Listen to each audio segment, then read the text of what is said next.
Hit record. Good. You all should see that I'm now recording.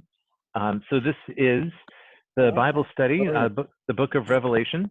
And this is class 1, which is simply an introduction. And so we are going to there we go. So we're going to go through our introduction. And first I'm going to share, and we've already prayed. Sorry for those that are watching on YouTube. You're invited to pray as well. But here we go. So this is what I hope to cover today. And the first thing is going over what are we doing, and then how do we read the Bible, how do we study it, and what do we take away from this exercise.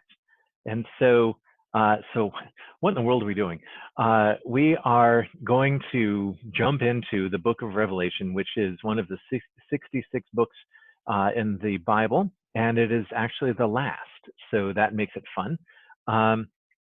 And how are we going to read the Bible? That is, it's a topic that's come up throughout the centuries as long as we've had Holy Scripture to talk about. So we're going to read it in a very particular way, and that is under number 3 for origins. And this is a way to read it. It is not the way. There are many ways to read Scripture, and I will be giving you a particular approach for us that should add to our discussion and to our understanding. But just know this is not the way to do it. It is just simply a way. And then how do we study it? The first thing we do when we study is that we get to know the Scripture itself, that we read it, and then ponder it. Hopefully there will be material that we will cover that will strike your fancy, if you will, and that you will find interesting and you'll carry around with you for the week. And then next week we will get together and talk more about it. And that's the particular way that we're going to study. I'm not going to assign homework. I'm not going to give you tests. And so just take it as you will, but that's the process of how we're going to study. And what should we take away from this exercise? I want you to be surprised. I want you to, when we open this up, to be surprised at something that you learn. If you think you know everything about the book of Revelation, great. And I'm hoping that we can expand your boundaries a bit, that you will understand something differently than what you knew before. And then when you're surprised, I also hope you take away from this exercise a deeper understanding. For many, there's a lot of fear around the book of Revelation. And I hope to take away your fear and to be able to read it in a new light. And so the weird thing is when I teach a Bible study class, normally I go to questions right now, but we're going to keep going. We're just going to plow through. So number 2 is, what is it with this book? What is it with this book? It is a challenging book. There are people that have had questions about it over the years. Thomas Jefferson in the Jeffersonian Bible wanted to have it removed. Martin Luther, when he was doing his Reformation work, wanted to have the book of Revelation removed from the Bible. And both of these men believed that it was too dangerous and it held too much power for the church. They also believed that the events and things that had happened had already happened. And so there was no real reason to carry it around anymore.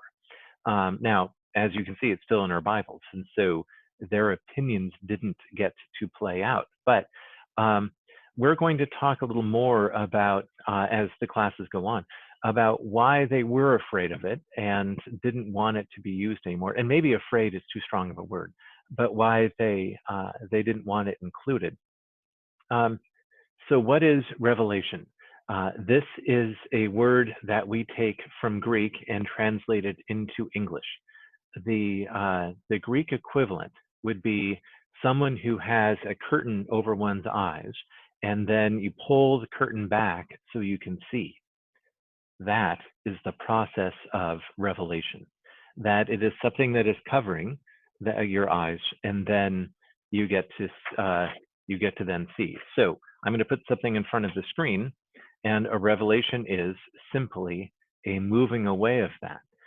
When you remove the curtain, you then get to see, if this were a play, you would get to see how the play plays out. And in this case, what John, the author of this, is saying to us is that he's removing things away from us that is blocking our view of God and what God's plan and purpose is in the world. He has removed that, or is in the process of removing it. And when that curtain is removed, we have a better understanding of what God is saying. And that also begs the question about, is God still speaking today? Is God still revealing things to us today? And those might actually be two separate questions.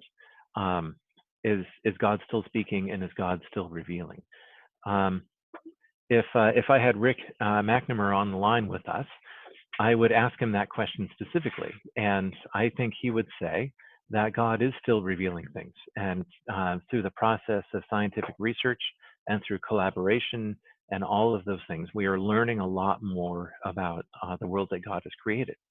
When that's on, it creates a distracting shadow behind me. So we just have to be warm out here or bring in a different fan. So,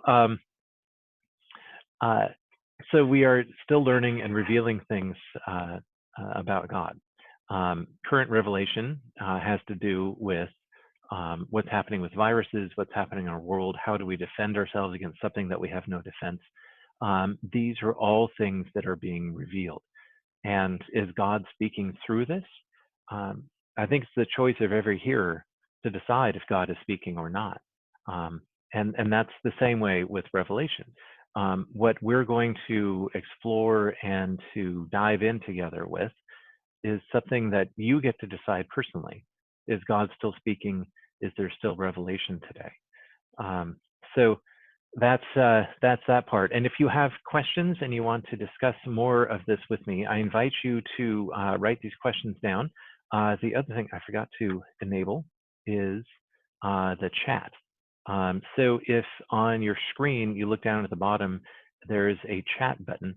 If you tap on chat, that will put a message up, and then I can see it and then share it with others. And in fact, I'm going to stop the share right now so I can make sure that my chat is up and running. So there it is. Good. So if you have a question, if I've missed something, if again, at the bottom of your screen where it says chat, click on that, and then you can type in a question. Your choice is to have it go to everybody or have it just go to me or an individual person. And so I just invite you to have it on everyone so we can all see your question. So now I'm going to go back to our syllabus or our syllabus. There we go. So number 3 is about origins. This is where we're really going to get into the thick of it. And again, I'm going to give you a particular way to read it. And it is not the way, it is a way to go about it. The authorship. Who in the heck wrote this book of Revelation? So I'm going to give you my opinion, and I'm going to give you this opinion and run that through the rest of our classes together. Feel free to disagree with me. There are theologians who would agree, and there are theologians who will disagree, and that's fine. It's okay. We don't all have to be of the same mind on this. The man who is writing this, he refers to himself as John, and then he writes John of Patmos. Patmos is an island, and within the first century, there were people that were exiled, that were sent away from the Roman Empire, that were seditionists, but if they were captured or killed, they would be turned into martyrs. And so they would send these people off into exile so that they would be cut off from their communities. They're still alive, so they can't be martyred, but they've been cut off, so they can't cause any more sedition. And the belief is, and my belief is, that John was one of those people. And so he was sent to the island. And in this case, he had other people with him.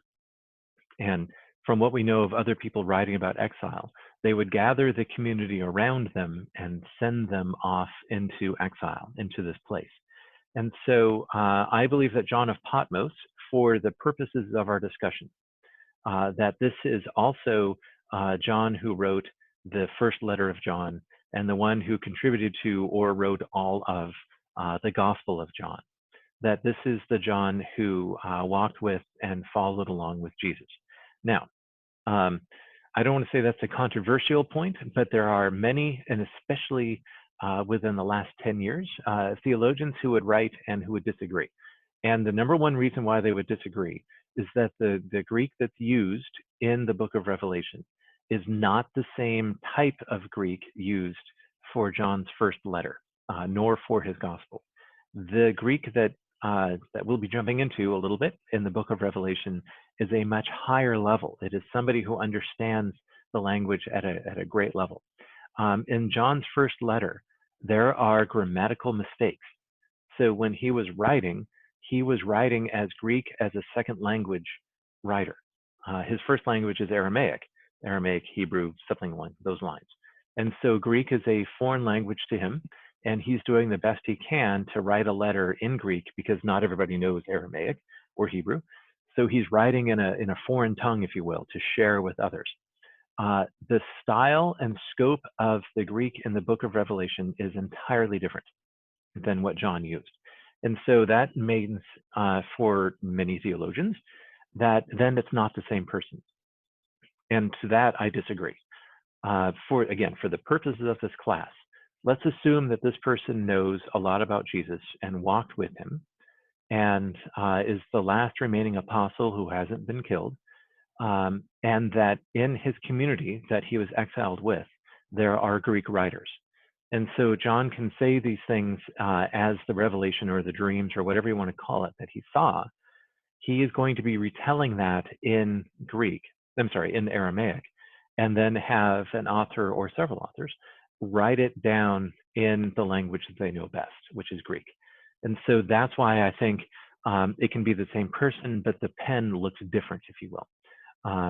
And if you've ever had a dream and you try to share that dream with your spouse or your friend, and as you were saying the words, you're like, this isn't fully what I saw. It's, language is failing at a certain point. Imagine trying to explain your dream in a language that you are not that familiar with.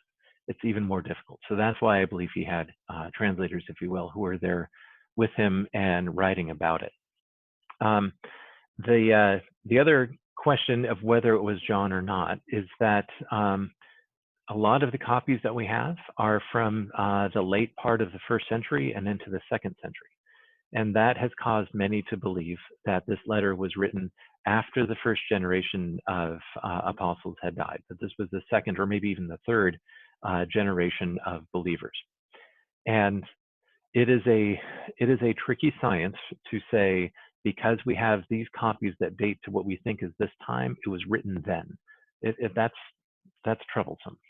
So again, for the purpose of this class, because we have to choose a particular way to read it, I'm going to go down this thought that it was written towards the end of John's life. He is the only apostle that was not martyred, and he was also the youngest of the apostles. And so it is conceivable that he would live into the later years of the first century. So that's the opinion I'm going to go with. And again, you can disagree. You don't have to see it this way. But for the scope of this class, to make it easiest, instead of saying there's some author out here that we don't know who it is, we don't know much about him, I'm just going to keep it simple for our purposes to go along this line. The second part of this is under origins, is that we have this part, which is the audience. If you thought authorship was tricky to talk about who wrote it, who is he writing it to? That's even, I don't know if it's even more tricky, but it's certainly along a very difficult line. There are chapters, if you will, within the book of Revelation, and that the first part is written to what he calls the seven churches. and these are the churches that are in the diaspora. And so I'm going to draw you a little picture here. So let's say that this is what we would now know as Israel, although I don't like that part. I don't know if I can erase that. Anyway, so back in those days, that would be called Palestine. And we'll say that Jerusalem is somewhere around here. And then the rest of the Mediterranean, Syria, everything else, Lebanon, is all up that way. And then over here is Iraq, modern day Iraq, and then Iran will be over here. So up over here, way over here is the boot of Italy. We have Greece. And so the diaspora is all the people of the Jewish faith who left, went into the diaspora. So they all spread out into Turkey and into Greece, into what is now Italy, and then out into Spain. And so the diaspora would either take ships and go out, or they would walk, and they spread out. So James, who is often referred to as the first bishop of Jerusalem, James's sphere of influence was still Palestine, or modern day Israel. Paul's sphere of influence was way out here. And John was the one who went way far out and traveled, because again, youngest and not martyred, so he was able to travel further. So he's writing letters to churches in the diaspora, which means this whole area up here, and not in Israel. And so so that's what the audience is, we think, and that's what I'm going to go along for this class, is that the audience is faithful believers who are spread outside of Palestine. And John had messages for them from Jesus. And if you think that some of the Revelation stuff towards the latter half of the book of Revelation is tricky, the things that Jesus has to say to these churches is even more tricky or harsh. So we're going to spend some time in the first 3 chapters going through what Jesus is addressing to these churches. The other thing I have to go into is the number 7.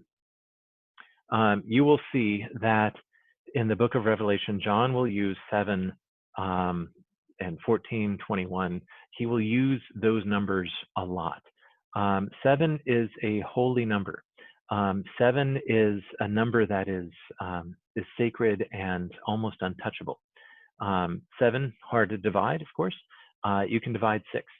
And so 6 is, here, let me clear this. 6 is the number of the earth. How many days did it take for God to create everything? That's right, 6. And so 6 is the number of the earth. 7 is the number of heaven. 7 is a holy spiritual number. So when we get to the particular part in the number of the beast that John refers to as either 666 or 616, depending on how you translate it, that is the earth times 3. That is everything of the physical world. When John talks about 21 or big numbers like that, it is holy, holy, holy. It's the tripling of those things. And so numbers mean something to his audience. And so when you hear about 7 lampstands, you'll hear about 7 bowls, you'll hear all sorts of 7s coming up. Just know that the 7s are holy. When you hear about 6s, that will be about things that are futile, or in the book of Ecclesiastes, things that are vanity, things that are passing away. That would all be representative of the number 6. So watch for the 7s, because there will be a lot of them. And part of, if I can close out of this real quick, and then go up here to what should we take away from this exercise? You are probably going to look at numbers a little differently. And from now on, when you see a 7, you might make you pause. In fact, when you're sitting one day, when we were able to open up All Angels again, and you're sitting in the church, count how many candles we have. When you look at other churches, count how many candles they have. You probably won't be surprised after going through this class how many candles they have. And I can tell you, it's not 6. So, so intent. The intent, again, is highly debated about what was the purpose and what did John want to get across to his people. The intent is going to be a bit of a moving, shifting field. And so I can tell you that the intent that I will be focusing on is that John has had the curtain pulled away from his eyes, and he now wants to communicate what God has shown him. And I believe the intent of the book of Revelation for his audience is good news.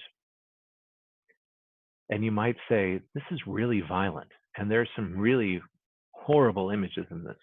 How can that be good news? I'm going to go a little more into this in, I think, probably class 3. But for now, I want you to understand that we have to step outside of our own economic and social spheres. We have to put ourselves into the mind of someone who is the least, someone who has been forgotten about, and someone who's being oppressed and repressed, either by a religious institution or by the government, or in this case, the things that have intertwined both of those together. And so for people that are oppressed and trampled down upon, when they hear stories about their captors or those that are oppressing them, when they hear stories of them getting what they deserve for the bad treatment they did, that sounds like good news. And so, again, you might find this surprising, but for those that have been persecuted, for those who have had family members that have been jailed, imprisoned, and some who have been martyred, when they hear about those who are doing those that are causing the martyrdoms, that they will be gathered up and punished and thrown into a lake of fire.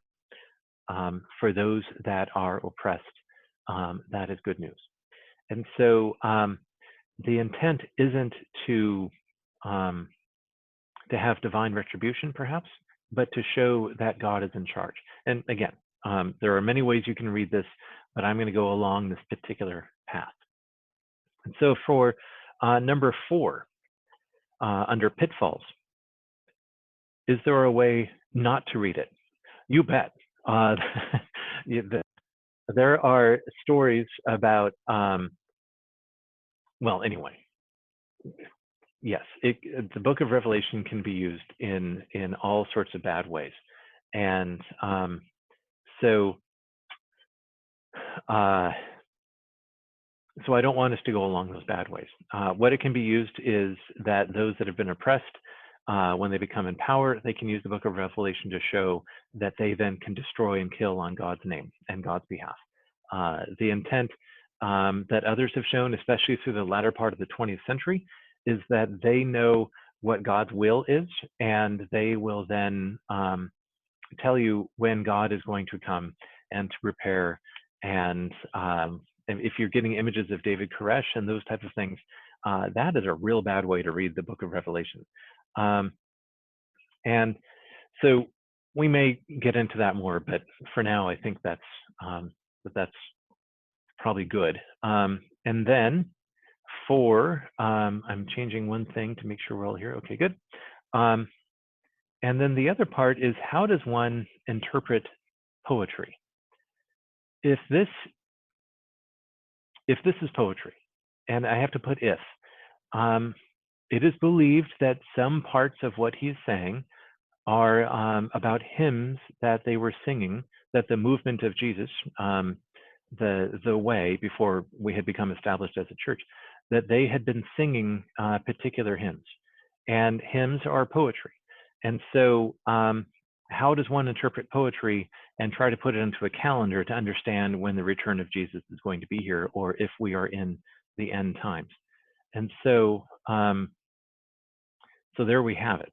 How do we interpret poetry? So now I'm going to try to do something unique. And the first step is I need to turn this part off. I have learned that when I have this on, I can't hear the music that I'm about to play for you. But if you have the syllabus with you, we flip it over, or page 2 is I've given you the lyrics to the Southern Cross, and I'm going to play for you the Southern Cross. And I did not imagine that I would have a siren going by at this point. I don't know how well you can all hear that. So the reason why I'm going to play this for you is I want you to read through the lyrics as it's being played, and to then interpret, if you will, the poetry of the song. What is the audience? Who is the author? And what is the author's intent? So in verse 1, is he talking about things that are very practical and real? And is verse 2 more poetry? That's up to the hearer. So let me go ahead and cue up this song. Yep, I think we're ready to go. I said I think we're ready to go. There we go. All right. Perfect. So now I'm going to screen share the Southern Cross by Carlton Nash. So feel free to read along.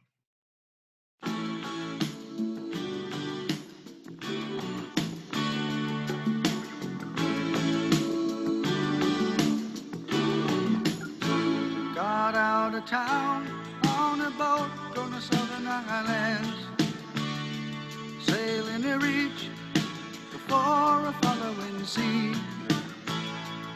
She was making for the trades on the outside and the downhill run to Papa Ete. Off the wind on this heading line, the Marquesas. You got 80 feet of a water line, nicely making way. In a noisy bar in Avalon, I tried to call you, but on a midnight watch I realized why twice you ran away. Think about how many times I had fallen. Spirits are using me, Lord, your voice is calling.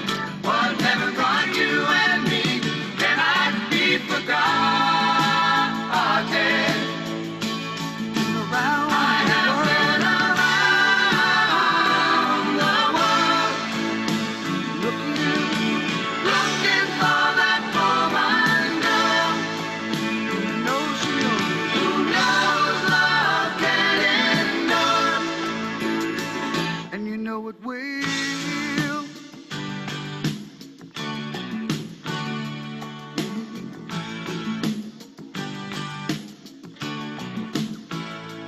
When you see the Southern Cross for the first time, you understand now why you came this way. Cause the truth you might be running from is so small, but it's as big as the promise of a coming day. So I'm sailing for tomorrow, my dreams are a-dying, and my love is an anchor tied to you, tied with a silver chain. I have my ship, and all her flags are a-flying. She is all that I have left, and music is her name. Think about how many times I have fallen. Spirits are using me, Lord, your voice is calling. What heaven brought you and me cannot be forgotten. I've been around the world. I have been around the world,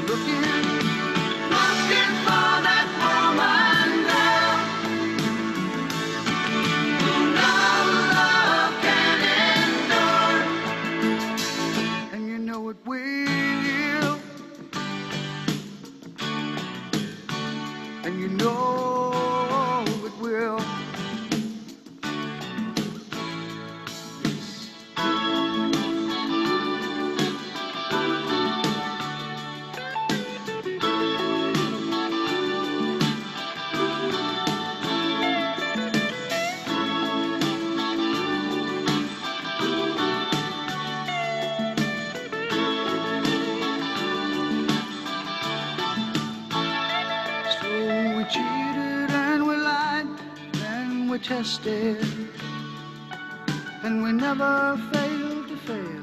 It was the easiest thing to do.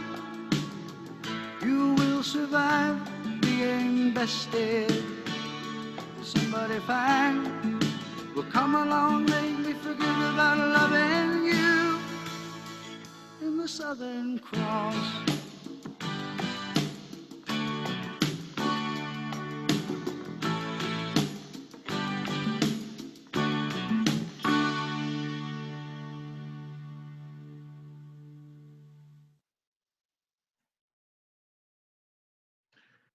So there we have it. I hope you all could hear it. Otherwise, that was 4 minutes and 41 seconds of silence. So I never thought I would be parsing stuff and writing down as I would with the Bible, but I was doing that. So I have some thoughts about what this means. And under the chorus, the second two lines of "Who knows love can endure, and you know it will." I wonder if that was the intent.